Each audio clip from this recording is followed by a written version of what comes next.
Hello, everybody. Welcome to Spiritcast, where we talk about, paranormal stuff. Tonight's episode is going to be a good one, as everybody knows if you follow me on Facebook or Instagram or Twitter or pretty much any of the other ones. You know that I've had a pretty rough 4 days.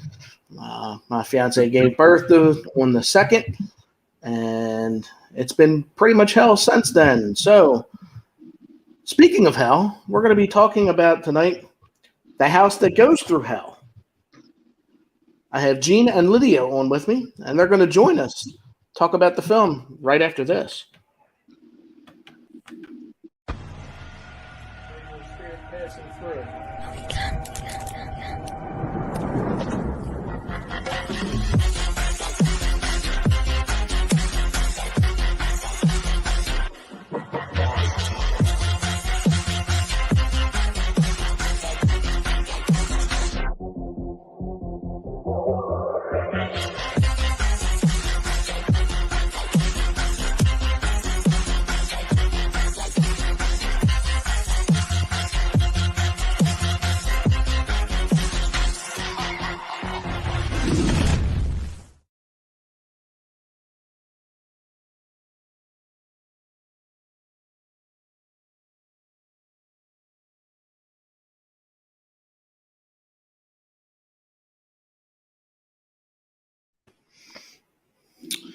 Hello, Gene, Lyndia, how are you?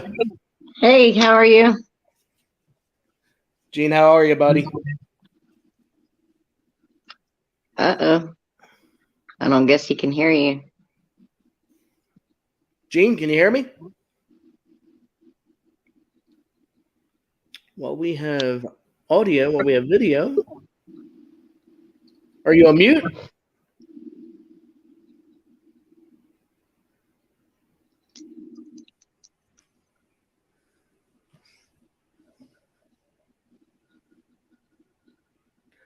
I think we were having some technical difficulties. He's there. Gene, can you hear me?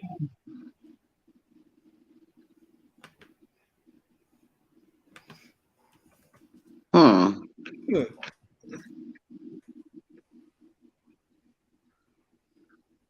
if I have a sign if I hold it up and It's not it. You would have to write it backwards. I think his audio might be down.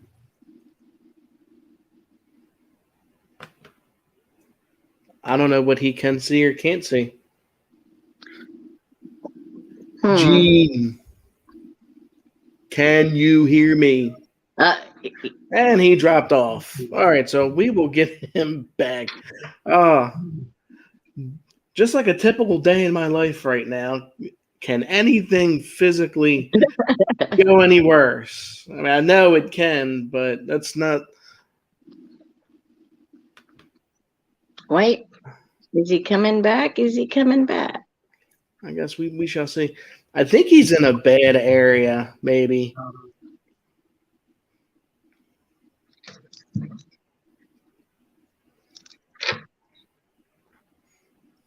So anyway. Well, I'll try to wing it. So with me as we speak, we have Lyndia Johnson. She is one of the producers for The House That Goes Through Hell. That is correct. And we will have the director get on board as soon as his computer, I guess, decides to let him. So I guess we'll just keep going and we'll wing it until he gets on, and we'll make this thing fun because I'm sure the way everything's been going with the, this pandemic, and people have plenty of time to sit around and let's watch some scary stuff. So, Lyndia, tell me a little bit about the film, which is called The House That Goes Through Hell. And tell me a little bit about it. Where is this house at? Well, The House That Goes Through Hell, it's actually the Haunted Hill House in Mineral Wells, Texas. It's a place that I know pretty well. Good friends with the owners, Kathy and Sonny Estes. And, the more and more I decided to visit this house, the more and more I started to unravel the layers of this house. Per se, just like an onion, just kept on peeling back just different layers and different layers. I mean, this house offers really beautiful things. There are really good spirits there, but also there are some negative spirits there as well. And I just got this idea one day that I decided that I was going to approach Gene and say, what do you think about doing a documentary at the Haunted Hill House in Mineral, Texas? And I told him how insanely active this place is. And he's like, yeah, sure, whatever. He's never been there. So day of filming and whatever. The whole weekend that we were filming there, which was New Year's Eve, he finally understood why this house is called the Haunted Hill House, and that's why we named it the House That Goes Through Hell, because we started off with 13 investigator and film crew, and by the end of our filming, it was only 3 of us left. Wow. What was going on that made them leave? Because normally people who actually get into paranormal stuff like the stuff and like the scary stuff. That's why we get into this. That doesn't bother them. But to start off with that many film crew and then end with only 3, that seems it's pretty extreme. We had I'm used to it, being pushed down the stairs or being marked or scratched. I don't allow that to faze me. But some of the crew, we've had someone thrown through the door. We've also had a couple possessions that we had to take care of. It was just numerous things, that kept on, and it was terrifying. I mean, we heard loud banshee screams and lots of growls, and some of the crew weren't used to hearing things like that or experiencing things like that. So one by one, it was just that house is an entity of its own. So literally, it would systematically take the weakest one out and continue down the chain of command, per se. And it would before long, we only had 3 left, and that was me, Gene, and his wife. Now, when was this house built? It was built in the late 1800s, and I don't know if you know about the history. Hey, Gene. Hey, I finally made it. Yay! Hey, we got the man with the plan. Finally. I'm trying. I don't know if you know the history of Mineral Wells, but it is known for its underground wells and it's crazy water.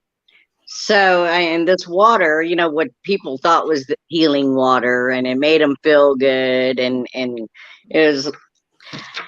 the water ended up having high doses of lithium, which literally turned the whole town into like a psychiatric ward. It was before long, and then there was a judge there named Judge Lynch that finally shut down the wells, and but there's still a lot of history. There's the famous Baker Hotel where all the movie stars used to flock to and everything, and once the wells went dry, the whole town pretty much went dry. I mean, as far as businesses started shutting down. Everything just kind of, it's a ghost town. Now, Gene, when you got the phone call from her to say, hey, come investigate this house, there's a lot of crazy stuff going on. It sounds like you were maybe a little skeptical about it. I was at first, because I've been called on a lot of different locations, a lot of people are like, man, this is really off the chain, and it really ain't, So, but I still went in with an open mind, and believe me, this house will literally take you through hell and back. Now, this documentary that you made, there were. I'm real interested because I saw the I guess you could say the trailer to it, and there is at one point there was the swing. Tell me a little bit about the backstory about the swing and the little boy, I believe it was. Right. Well, basically, to my understanding, there was a boy by the name of Jacob, and he was there during the brothel times. And to my understanding, the little boy was molested, and he was, for whatever reason, taken out there and hung on this swing. It was a rope swing that was out there, and I was also told that they would bite him, and torture him and stuff like that. But they found him hanging on that rope swing at the age of 8 years old. Now, what was the reason that they hung him? Does anybody know? Is there any newspaper clippings from back then? Lyndia? No, I believe Kathy and Sonny may have those clippings or whatever. No, I hadn't seen anything. The only thing I can say, these are stories that we've heard, and we're still in the search of corroborating the evidence and trying to figure out if it happened or not. Now, documentary filming. You guys filmed for how long for this? We have filmed so far. We've done 2, and we're working on a 3rd one right now. All right. Now, just for this specific one, how long did you film for it? For this particular one, we were there for, I think, 3 to 4 days, give or take. All right, I was actually there a couple of days prior to that as well. Right.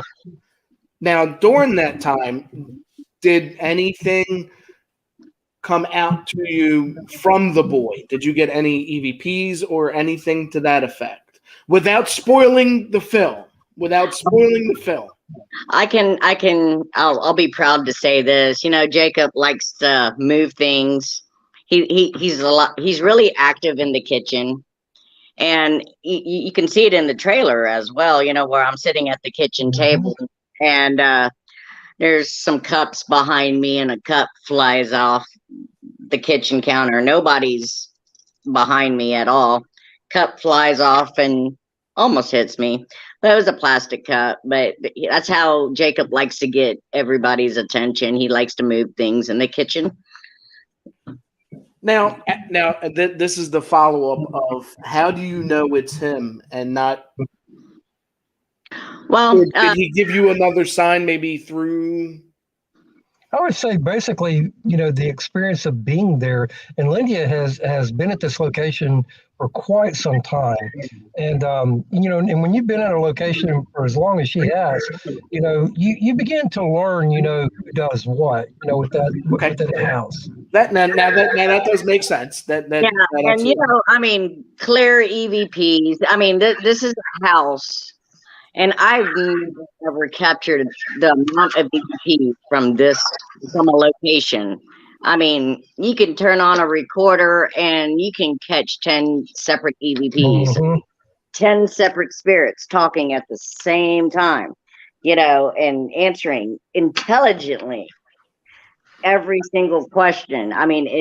It's just unreal. But yeah, I've learned to recognize Jacob's voice, Joshua's voice. Along with some of the, other spirits, Priscilla, right, Toby, Asmodeus. He's one of the menacing spirits there. After logging in so many hours at this location, you get to learn what this house produces and everything. You literally become part of this house after. Right. Now, Gene, while you were experiencing some technical difficulties with your audio and video, Lyndia had mentioned that you started off with a crew of 13, roughly, I believe it was, and then you ended with 3, which was you, Lyndia, and your wife. Was there anything in specific that any of the crew had told you, I'm not coming back because blase, blase? What did they say? was going on that scared him off that bad? Well, one was we had an individual that went into it was called the portal room, and I had done told him, don't go back in that particular room. And this individual did it anyway. And so what I was told was that he felt something kind of like grabbing by the back of the neck in a way, and all of them that were outside on the other side of the door heard this loud noise. It sounded like either a banshee or a kid or something. And there was no kid there. It was just him in that room, and you can see on the camera, he turns around, and this is where it's debatable, okay? And we're going to let the viewers decide, but either he got thrown through the door or he fell out. One of the two happened. But after that, he was like, I'm gone. That's it. I'm not coming back. They got a hotel for that night. Yeah, because losing a lot of crew, like I was telling Lydia, when you start something like this, scary things are the reason you're in here for. This is what you want to do. You signed up for this. That's right. I know when we went on our investigation. There's a hotel over here. It's called the Brick Hotel on the Circle here in Georgetown, Delaware. I live in Lewis, Rehoboth Beach. That may be something similar to what people may know, but there's a hotel here, and there are a couple spirits that like to show themselves, and they're not scared. There's nothing ever anything like negative, but these are two specific rooms that when you go in, it's kind of like, hey, this is the room that you want. And they let you know up front, this is what you need to expect when you go in there. You may see this, you may hear this. And people come from all over the place just to stay in these two rooms. And most of them end up staying, but there's also a female that is in it's a white dress. And I'm bad with remembering names. We actually got a booklet of what to expect while you're here as we were investigating. And we actually caught quite a bit. But there's a woman who likes to stay out on the balcony in her wedding dress, apparently waiting for her husband. And many people have driven by and have actually seen that. And nobody really at the time put two and two together that lady, when you look up there, really isn't there. I mean, she's there, but she's not there in physical form, but they could see it. So, but that's really wild. Now you say a portal room. Is it something that, like, is it an interdimension type of deal? And do the people that live there go in the room? Well, nobody lives at this house. Okay. I mean, the owners actually live off property. They do allow people to rent out the house to conduct research, or skeptics who want to believe or whatever. And during the time that people rent out the house, they will stay in a trailer just in the back of the property. And, they just in case, because a lot of people can't even make it through the night at this house. This is just how this house will perform. Right. People. People have been caught sleeping on the front porch, underneath the kitchen table, out in their vehicles, leaving in the middle of the night with the doors wide open, going straight to a hotel room without letting anybody know. So that's why they choose to sleep in a trailer now behind a property, to be sure to, lock up. Right. Yeah. But even people who goes to sleep in their cars, they hear what sounds like hoof marks on top of their vehicles, dent marks on top of the vehicles. Or they get their windows rolled down like you did. Yeah, without the keys being in the ignition. This is something you can't explain, and I've had people witness it. Be standing outside smoking a cigarette, whatever, and all of a sudden my car windows, electric windows, no keys in the ignition, no keys in the door, the windows go down on their own, unexplainable. Maybe it's electrical, but it always seems to happen to me. Well, something like that. When you bring up something anything electrical always comes into play. Now, when it comes to that, you got to send a charge to Right. the window. When the vehicle is turned off, like for instance with my vehicle, once you open the door and close it after you shut it off, you can't roll down the window. The electric circuit has been technically cut off.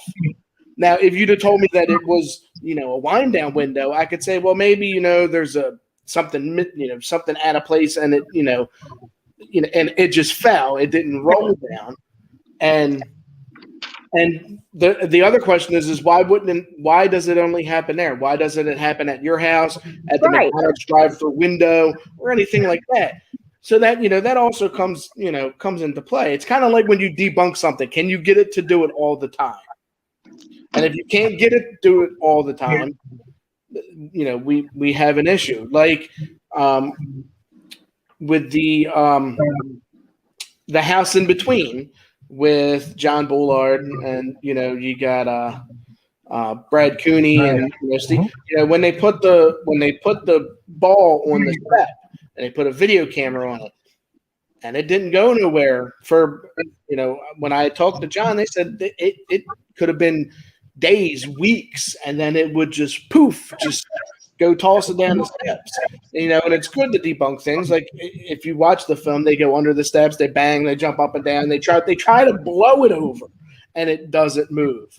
So for anybody who is a skeptic or a non-believer, you kind of got to open yourself up to go, well, it should, if you put a ball on the step and it's uneven, gravity takes over and it rolls.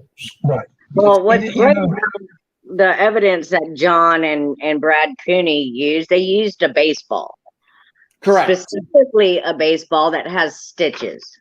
Right. So the amount of energy it would have to take to push that ball over on its own. Any other ball can very easily be rolled. Right. You're going to have to go up over the stitches. It has to literally roll over the stitches in order to start rolling. Right.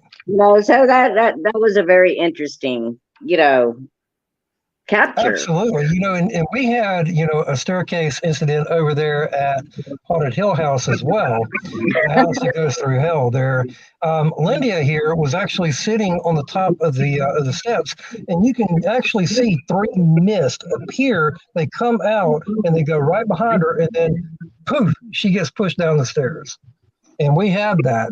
That's also in the film. Now, when does this film come out? Because I know you guys were supposed to drop it, I think, not long ago, and you held off. Right. We held off because of the distributor. We're waiting on the green light from them, and once we get the green light, then we'll be able to proceed with the date. But it will be. We've been told that it's going to be at some point this year in 2021. Now, is it coming out? Is it going to come out on Netflix? Is it going to be in theaters? Where's it going? Basically, to my understanding, it's going to be going to like Amazon Prime and also to several other streaming outlets as well. Now, if a Netflix deal is in the works, we have no idea, about that. But we have been told though that it'll be on Amazon Prime along with other networks as well. Now, you said you got two other things coming up. Hmm? We do. Now, are they filming? Are they film-wise also? Yes. Yes. Two separate documentaries, two separate locations, undisclosed locations we can't talk about, but both properties very, very rich in history, with slavery, menacing spirits as well. Mm-hmm. There's not much that we can say about these two locations because of NDAs, but we're excited to continue filming and working on them. No, so you're still filming these? One of them we've already done, Okay. and the other one we're about to do. Do you have names for them? Like, or is that still kind of like in the works? Or you have a name and you can't reveal it. Right. We do have the names, but we can't reveal them just yet. But they'll be coming out very, very soon. And you said they are documentaries as well? Correct. Yeah. They are. Now they're gonna, or they could. I guess they'll come out after the first Correct. one. Yes. Correct. Yeah, because I was watching the trailer for the one, and I wanted to ask you about the law enforcement female. Yes. Was she a part of the crew? Well, she's a very good friend of Kathy and Sunny Estes, also a very good friend of mine as well. She has been in the paranormal field for many, many, many years, like me. I mean, we 30 plus years in the paranormal. She has been a cop and a detective, and basically what she likes to do is to go to these locations and really debunk activity. Right. Well, she's probably one of the only females that has lockdown in that house by herself, because she's actually writing the book, for Haunted Hill House, and it should be coming out soon. And while she was getting her information while she was there, she finally saw what this house was capable of, and she was able to hear this super super loud growl that kind of rattled the walls. Right. And this was like on her third day there, I believe, and she had to call Kathy and Sunny and a couple other people that were in the film that's associated with the house, and they had to come. And she was a little shaken, but she's a tough lady, and she if anybody who can debunk anything, it would be her. Oh yeah. So I'm taking it she couldn't debunk. No. Nope. No. I mean, her face turned white as a ghost, man. And she was like, "Oh my gosh," That sounds like I want to go there. Well, I suggest, if you do go there, be grounded, be protected, know what to do. Do not challenge these spirits here, No. because they'll show its ugly side. I have found out over time that the saying, when you look for trouble, you normally look for trouble. You're gonna find it. Yeah. But if you want to go, all you got to do is go to the house. It's called housethatgoesthroughhell.com. We have a link right there to where you can actually book a room or book the entire house. Book the entire house. You can't Yeah, just book the entire house. Now, I guess there's probably prices to this that you could find on that site. Yeah. It'll take you directly to their, to the site, and it's booked solid. Every weekend is booked solid through the rest, pretty much almost to the rest of the end of this year. Now, if you're able to do the weekdays are a little bit cheaper than the weekends. Not by much, but it's still, but by booking this house, they supply the paranormal equipment for you to use. Now, can you take your own equipment? Yeah, you're more than welcome to bring your own equipment. They have a large selection of paranormal equipment for you to use. They also supply drinks and snacks and chips. And not only that, you get the awesome history before you get locked into the house. Well, not locked in, but before they turned the house over to the guests. But the history lesson on its own, the spirits like to act out during these history lessons as well. The resident ghost likes to show himself or growl during the history lesson. I mean, it's like clockwork, but it isn't. Yeah, I mean, So you'll hear everything there is intelligent. Oh, Is there anything there that's residual? It's more there. There's more intelligent spirits there than there is any kind of residual. Right. Because everything is with you there. I mean, when I say this house is alive, this house is alive. Oh, yeah. It's one of the most unique locations that I've ever been to, and I yet have to find another location that's even comparable to it. Right. And seeing, and I had the unique experience on the last day that I was there. We were packing everything up, cameras and everything. And there was a Mineral Wells police officer that came by just checking on everything, make sure that everything was okay. And I asked him, I said, man, on a weekend, I said, how many people do you see run out of here? He said, it's every weekend that comes by. He said, man, he said, they are darting through the door. He said, I'm only out here just to make sure that if somebody breaks their leg, that I can get them to a hospital. He said, because that's how fast they run out this door every weekend. And I'm like, wow, okay. But it is a place that, if you go in, trying to intimidate them, you're going to get it handed to you very quickly. But if you go in and not try to dabble in that part of it, and just be polite, be courteous, don't try to provoke, you're going to have a really good time. There's a good balance here, with the property. Go in with the empty, a clear head, clear heart, leave all your troubles, all your, negative baggage at home, because that's where it belongs, because that house can target you. It'll Right. pick the weakest link. If you're going through a lot of turmoil, if you have tons of medical issues or whatever, this may not be the house for you, because like I said, this house is very, very much alive with spirits. But, I suggest that everybody, go talk to the children, talk to the other spirits that reside there. Stop trying to bring out the evil, Right. leave the evil alone.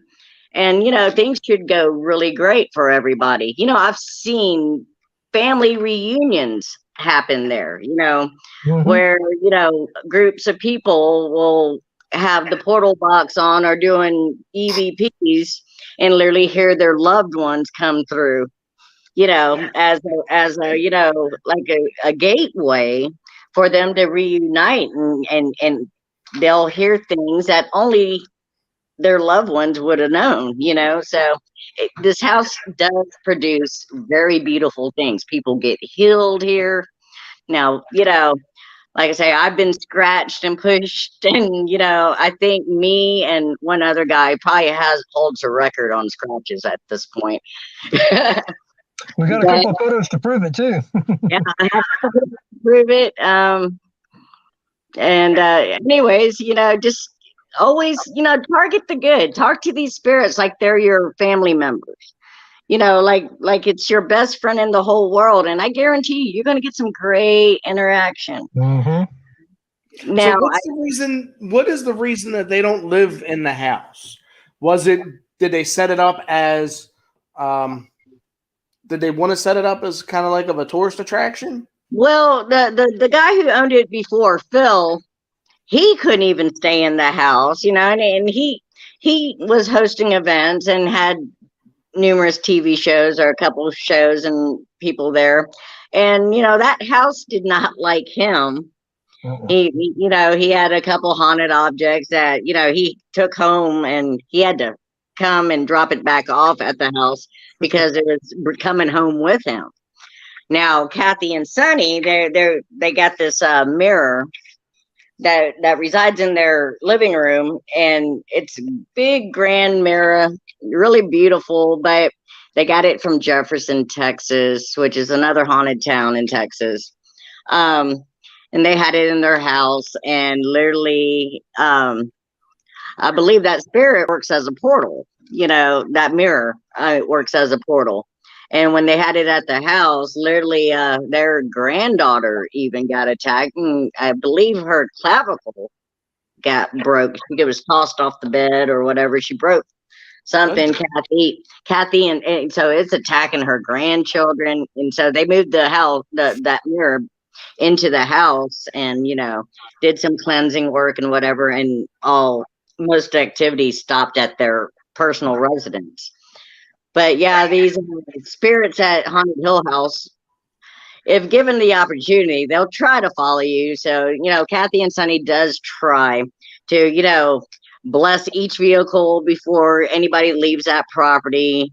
State that no spirits are allowed to attach or follow any of the guests that leave the property. Everybody gets anointed with holy oil and holy water, for protection.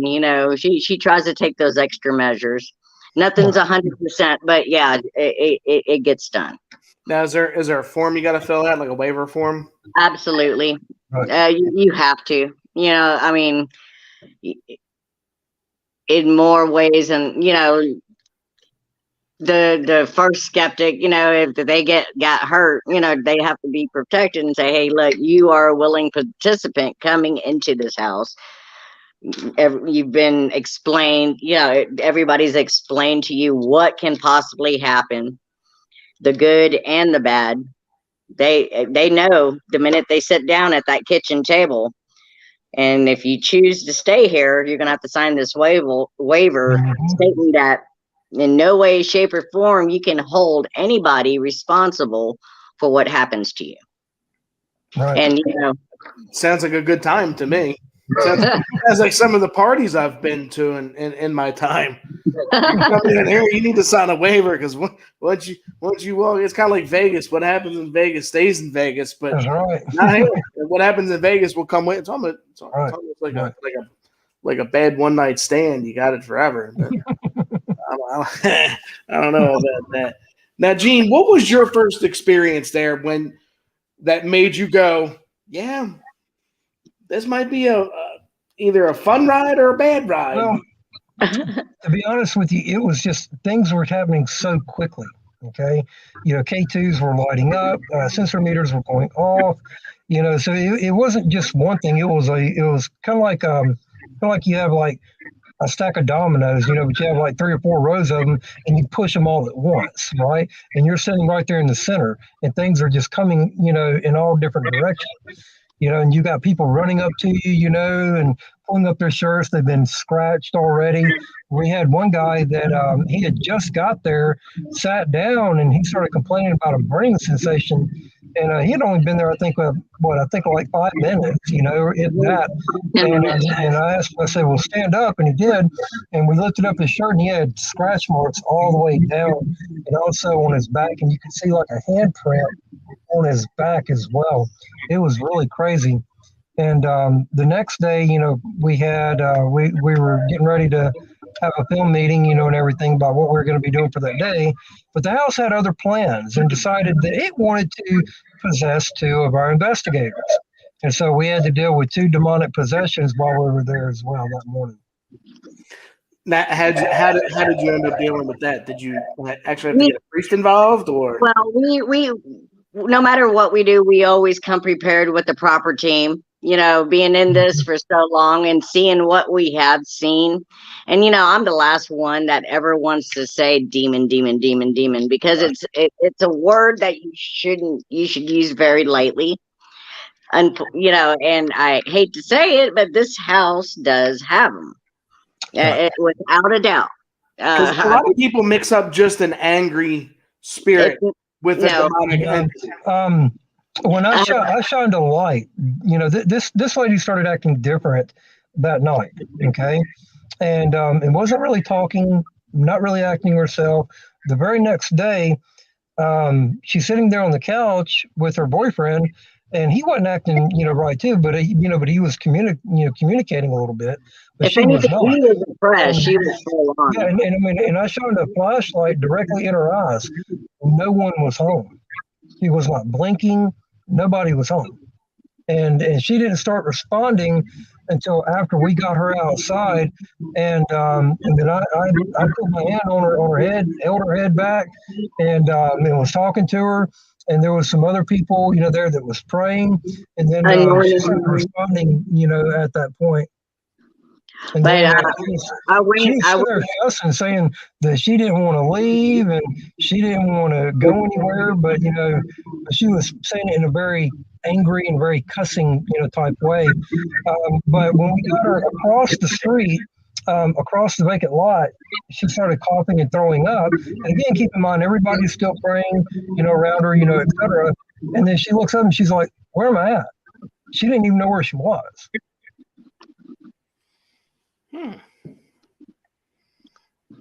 So there was numerous things. We had her hold on to crucifix and she had clear burn marks on her hands from holding on to the crucifix. Numerous different things that we don't want, Right. because of her privacy, I don't want to talk about too much of it. That's just something I don't broadcast, is what happened to people. Whatever happens at that house, it stays within our group. If it's up to them to broadcast it if they choose to. But we will talk about that. The house is very capable of possession. But if you go in there and you provoke and you taunt and you want the bad stuff to come out, that bad stuff's going to come out and you're going to regret every minute of it. That you will. And seeing like on the second one, again, like I said, he wasn't acting right himself. And then I was like, oh my gosh, he could be under a possess as well. And sure enough, he was, because as soon as I ran out there and I told him, I said, look, get him too. I said, because he's probably under a possess as well. That's when they started preying on him, as on top of that.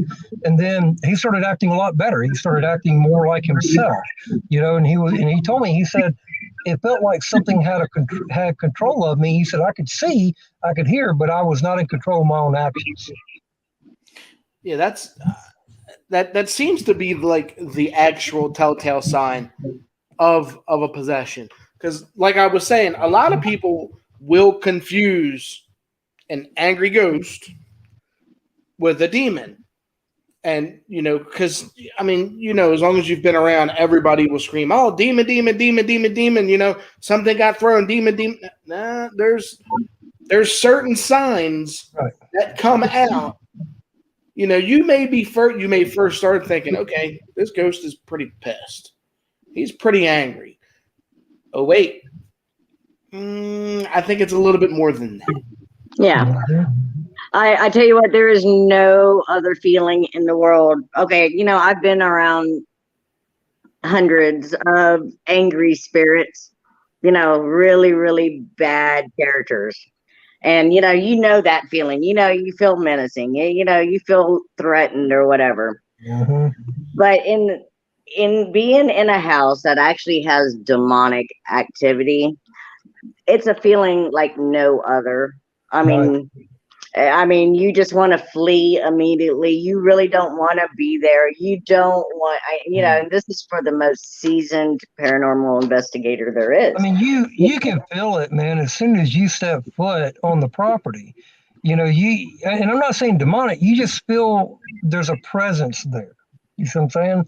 And because Lyndia, she was like, I've never seen Gene out like that, because as soon as I got there, I was like, there's something dealing with the property, and and without spoiling the film just says it all. I mean, it really says, it puts forth a really good theory about what's going on at this location, and it involves a lot more than just the house. I can honestly say that it sounds like it's going to be, it's going to be a hit. It really truly is.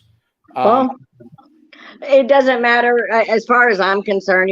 We're not doing this for the fame or wanting to actually be picked up by any major station or movie. We want to show people what true paranormal investigating about, what really happens to people in the event that something demonic or anything happens. We want to show people the real side of paranormal investigations that TV shows refuse to show.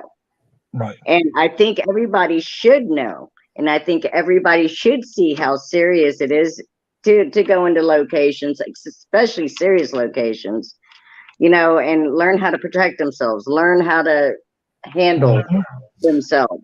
And that's a big thing. And I'm glad you bring that up, because I have a lot of people that I know that just want to, I want to go investigate the paranormal. I want to go do this. And they think it's just grab a tape recorder and just run in there, guns a-blazing. There are certain steps, and each case, and I try to explain to them because they're like, well, what did you do for this? Each case is different. You're not going to do the same techniques at you're trying to find out if grandmom is still hanging around, as opposed to you don't know who the hell is in there. And you're causing people every weekend to run out and almost get hit by cars.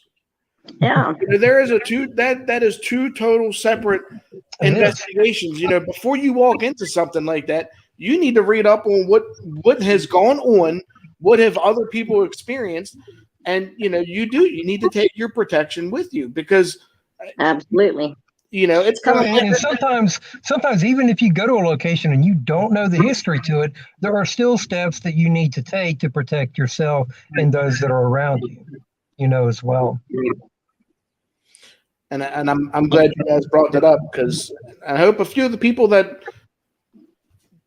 know who I'm talking about hear that from two people who have been to a house that causes people to not hang around very long. No. Some people make it through the history session. Right. When Kathy sits there and tells the history of the house, and she sits them down as a group, at the very first sound of the first growl that comes out, growl hisses, they don't care if they spent $400 or $500 to rent this location. They're gone. Right, that's all I needed to hear. I believe. Gotta go. Right. That was worth the $500. I'm going. That's right. We're in the wrong business. Yeah, if I'm spending that much money, I'm sticking around. I don't care if something grabs me by my underwear and pulls me out of the house. I'm going back in, because first off, I want to know what it was. Right. Well, but you have so many people though, that they watch these ghost shows on TV, like the Travel Channel, and it's not all of it is scripted. There are some real pieces to it, but ultimately though, what we're doing is a whole lot different, because it's raw and it's documented. None of it is scripted. You see what I'm saying? And, and we felt that was really the best approach, to this, and to be able to tell all these different locations, because all these locations are very rich, not only in the history, but also the spirits that are there, and the activity that they do. And we show you, the do's and don'ts, by working, with not only with experienced paranormal teams, but we've also gotten, with folks that haven't been that experienced, and we've got to take them off to the side and say, hey, wait a minute, you're not doing that right, and you're fixing to you end up in a whole lot of trouble or cause a lot of issues for other people, Right. And I can understand, because this line of work is, I can't say line of work, because nobody really is in it to get paid for it. Right. At least not me. It's more of a hobby that I like doing, because not only do I want to go to these places, but I want to understand. Everybody knows Brandon Alphys from Ghost Hunters. And, he does everything from a scientific point of view, more on the less of the research. And, I got this happening. Now, why is this happening? And that's kind of the same approach that I like to take, because, you end up debunking a lot of stuff. And the evidence that you do get, it's more compelling for people that are skeptics or non-believers to go, well, you know what? Maybe I can change my mind about, why things happen. And a lot of skeptics have things happen to them, but they debunk everything. And they're just like, oh, yeah, well, my stove turned on and it must have did it by itself. Or, I watched the door handle turn.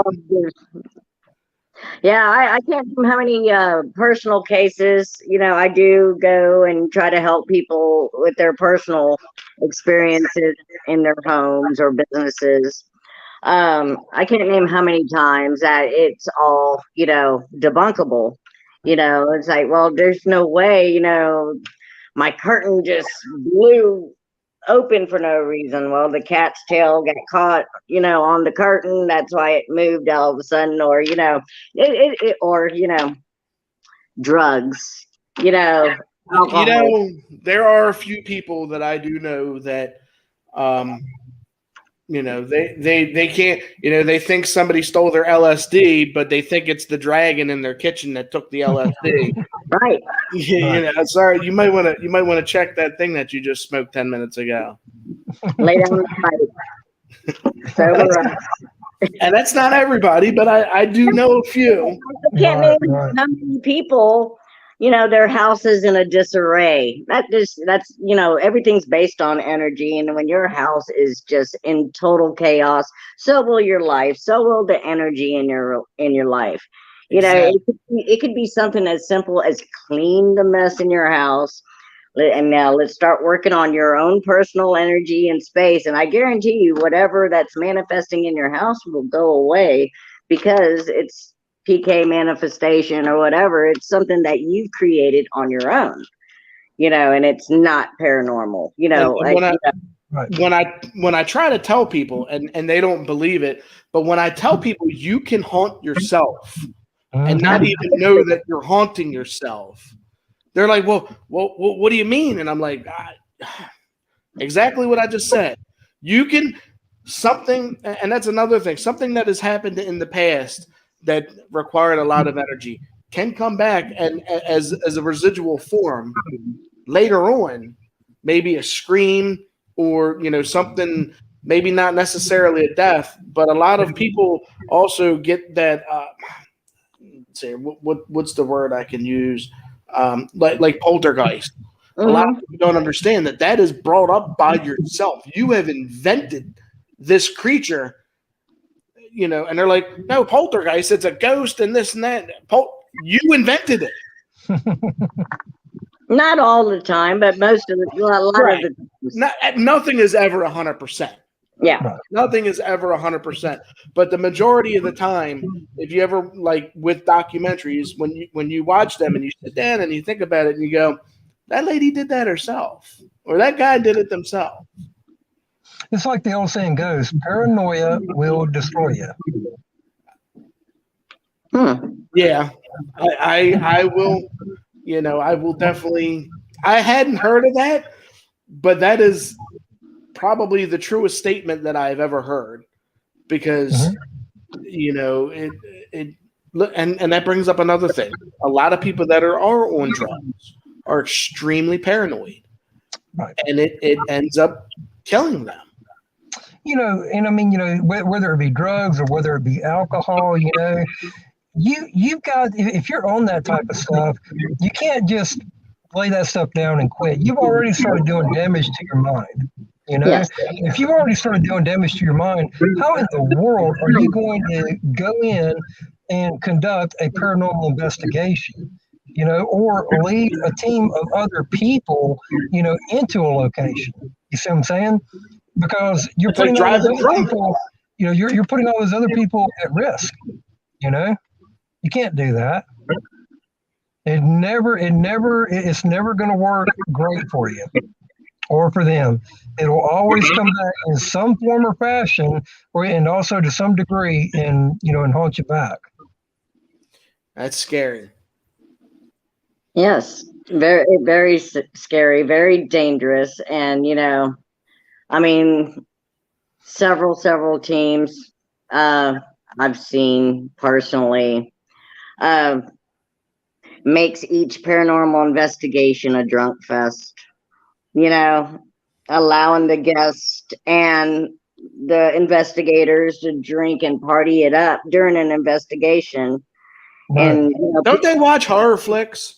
and yeah, I mean, they need to watch out, because Gina and I will probably document it one day, because I mean, that's how serious it is, and I hate to say that, but I mean, people are getting hurt. People are, literally losing their minds and getting hurt and putting other people in danger, and nobody seems to care. Everybody wants to make this an entertainment thing when this is actually a serious issue, and I could see some entertainment value to it, but be smart about it. Help people understand it and learn from it. Right. It's nothing to toy with. It's a very serious situation, and that's something I'm on a mission to do, is teach everybody that I come across the right do's and don'ts of paranormal investigation, so nobody else gets hurt, because I've seen too many people get hurt. Right. And the people that are doing this, I do feel for them, because, they have really, what they thought, was just going to be a one-time thing, has turned out to be an addiction, and I think that, that if they got the right help for their addiction, and the treatment, and continue that treatment, I think that, some of these folks could really benefit, others, not only by teaching them about those types of addictions, but also bringing their unique talents back to the paranormal community as well. Absolutely. I think you hit that nail right on the head. I know all about addiction, and I lost both my aunt and uncle to addiction. I have a couple other family members that have lost their lives. And when you sit down and you actually think about it, what the normal human being that is in good health, has no negative activity, lives a pretty standard, average, happy life. Right. And they know that by doing something that's going to harm them, they know right from wrong that it's going to harm them. And the devil is alive very clearly, because these people just can't get off of this stuff. No, they can't, and they feel like that they haven't done anything wrong, and that what they're doing to themselves and to others is not wrong at all. You see, I mean, that's the way that they think, and it's not. I don't believe until they realize that, hey, I'm not doing right here. Now, and you're right. I mean, it may not always be just them. It could be, something that has possessed them. It could either be a spirit or a demon as well. But it is rare for there to be a spirit attachment like that, or demonic attachment. And several people that I know, it would be either a spirit attachment. I don't think a demon, but it would be either a spirit, or it would be, that's just what drugs and alcohol do, and I mean, it's very well documented that if you're sitting there drinking like that every day, a 12-pack of beer, or a 24-pack, whatever it is, or you're doing illegal substances, periodically throughout the week, you're going to be damaging those brain cells there. That has nothing to do with spirit. Listen to it from this standpoint. When you're sitting there drinking, you're letting all your defensives down. You're letting down. You're not as alert and aware of your surroundings as you should be. So you're more of an easy target than someone who's sober, or someone who's not going through those traumatic experiences. If you got a ton of trauma in your life and you're doing drugs or alcohol or whatever, or all of the above, any kind of spirit is going to go for the person who's the weakest, who's not paying attention, who's not who's not protected. So, I mean, it's just not a smart thing to do during an investigation. Wait till after. I mean, don't do it before, don't do it during. Get their nerves, at bay, one or two, before. Right. To keep your nerves at check, but stop it at that, Exactly. Because I can tell you right now, if you start doing it before you go to Haunted Hill House, you're going to regret it. Because, again, I mean, you're going to regret it. I can just tell you that right now, to the point where you're going to have to make some very hard decisions, in your life. It will change you. So when you go in, what Lenny and I both have been recommending to people is that go in with an open mind, but don't go in there to provoke, or you will get it handed to you, and make sure that you got your defenses all the way up and don't ever let them down. And you'll have a really good time there. I mean, it is very fun, and I definitely encourage for folks to definitely give it a whirl. But like I said, this is your warning: be cautious. Because you may just take a trip to hell with that house and back. Or may not come back. Exactly. Well, Gene, Lydia, it's been absolutely fantastic. Absolutely. I'd like to have you guys come back on when it actually drops. And talk about the details of it, or when the other films, when you guys get done, I'd like to throw your trailers up. As everybody knows, I wanted to actually put your trailer in the beginning of the podcast, but with everything going on, my fiance still in the hospital. My son, who is, let's see here, what's day? The 6th, 3, 4, 5, 4 days old. He's with his grandmother. That way I can take care of our house. And I can't hold him anyway because everybody over there just takes him and just snuggles with them. And I'm okay with that. I'm perfectly content with that. But she after she gave birth, things went downhill very, very fast. And there's a reason I'm going to tell you all this, because it leads into something a little paranormal, which is a little scary. She ended up losing about half of her blood volume. They weighed it, and it was 1.2 pounds of blood that she lost. The doctor said that's roughly what he had measured was about half of her blood. So they rushed her down to the OR, where they were going to just take a deeper look. They were going to sedate her and take a deeper look. Well, I'm guessing during sedation, either she coded or she was on the edge. But she ended up talking. My mother and her sister, who were both deceased, were with her. Now, that's not usually something you kind of make up just for S's and G's. Her kidneys took a really bad hit, so they've admitted her. She left the one hospital because they were treating her very bad. They were the upstairs floor, the labor and delivery floor, phenomenal.